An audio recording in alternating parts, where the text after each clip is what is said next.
5 guys in double figures again, and that balance is really good for us. And I thought Josh did a good job blocking some shots tonight. Again, he played 25 minutes. I thought Tyler Lamb actually may have been in the game when we made that run too. I thought Tyler Lamb's minutes, particularly defensively in the first half, were really big for us, and I was happy for him. You know, I told the kids after the game, Stover, he didn't even play tonight. It's just the matchup, the team we're playing, how hard it is, and he'll be starting on Saturday. You talked about that game Saturday. USC beat Arizona. Now it's a 1-game lead, and you can tie them in your last game of college. Yeah, I mean, it's a big game because they're a very good team. And, you know they're going to come in here very motivated. It's going to, they beat us down in Tucson, and so we're going to have to play great. They're really playing well. I mean, that's a great win for USC to beat Arizona tonight. We're going to have to play very, very good to have a chance to beat them. And they have a lot of depth. They're very athletic. They got the great player in Williams inside that has done so much this year for their team. So they're good. You know that we're going to have an angry team coming in here.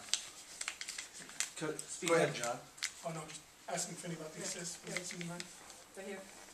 Yeah, 22 assists to 9 turnovers. That was good. 22 of our 26 baskets were assisted, so that was great.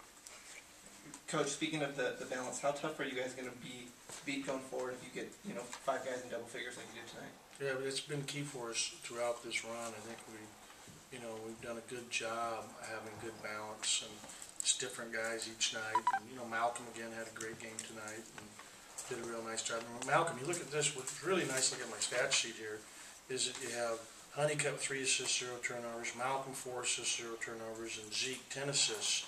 0 turnovers. That's really, really nice. We can do it. It looked like early on you guys were settling for 3-point shots. They weren't going down. They finally started going down. Was that just because of their zone, or? Yeah, they were pretty open for the most part. I mean, they were open shots. I know Jeremy had one that he made at one point. And, Honeycutt had 1 or 2 that were open. And yeah, they have faith. We came in at like Malcolm Lee and Zeke shot at 8:15 in the morning yesterday, and then guys came in at 9 o'clock. I mean, we're working a lot on our shooting. I mean, I probably did a little too much yesterday to consider that. We went for an hour and a half practice after a half an hour in the morning of shooting, but I think that shooting is really important for us, especially when you're going to see the zone. So we had a lot of reps going into the day, and these guys are working hard to be confident shooters. I thought Zeke had a couple big threes for us tonight as well. Coach, what are your thoughts on those yellow shoes that they wore tonight? Did you give those guys the go on those? You know what? I mean, I don't even notice that stuff. I mean, I did yesterday in practice, but that doesn't. That's fine. I mean, that's what Adidas sent us. That's what they're trying to promote. And we're at Adidas school, and we're happy to promote, provided the guys find the shoes comfortable, whatever they want us to wear. Coach, how big is the 18 points on turnovers? I'll tell you one thing, that Jeremy Anderson said yesterday he was wearing his, and he couldn't keep his eyes off his own shoes in the weight room, so he felt like he shouldn't wear them because he couldn't keep his eyes off his shoes. He was just, wow, they're so bright. The turnovers we forced that turned into plays for us and scores were big and very important. Coach, when Josh went in, when you guys were down 21-9, Josh went in a little bit after that. There seemed to be like a real focus to get him the ball, and he almost responded kind of angrily. I mean, there looked like he had an edge there. Do you think this team kind of, at times, has that edge now? Has that kind of, I don't know, maybe chip on their shoulder? When they go down big or when they really need to get angry, they kind of are a little bit. Yeah, I don't know. You have to ask those kids that. I mean, I don't feel that as much. I mean, yeah, they're fighting back as we're down. I mean, there was a lot of frustration to be down 12 at home. By us early in that game, and I thought they did a good job fighting back. And yes, when Josh is in, we want to utilize him in the post. He's very good in there, and I thought they did a good job getting him the ball. He's doing a good job at being a threat in there, and I was happy he got some block shots tonight. He got the ball tipped a number of times, so passing out a low post, and he's got to be a little more discerning in terms of setting his passes up with pass fakes. Coach, it's the biggest win you've had in the Pac-10 this year. Can you talk a little bit about, the way you played in the second half in comparison to a lot of the other games where you kind of gave up a big lead? I'm just happy we were able to, hold on to it and finish the game out strong.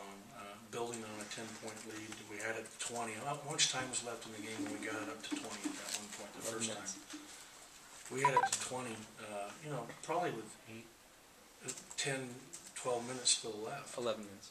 Yeah, 11, 15. Yeah, and then they cut it to 15, and then it kind of went back up. So they cut it to 14. Yeah, believe me, I noticed all that. So I'm just glad we were able to finish it strong and win the game by 18.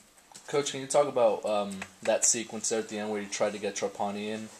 What happened? I was going to put him in for Honeycutt, and there was only 30 seconds left, and then I realized our guys weren't going to shoot because that's what we do when we have a big lead like that. So I just told them to come back. I could have called a timeout and do this, which I've done before in the past. But sometimes you don't want to. I feel bad for Arizona State in a way that they've had a tough year, and so I don't want in any way be seeming like we're doing things inappropriate. So that's kind of why I called them back.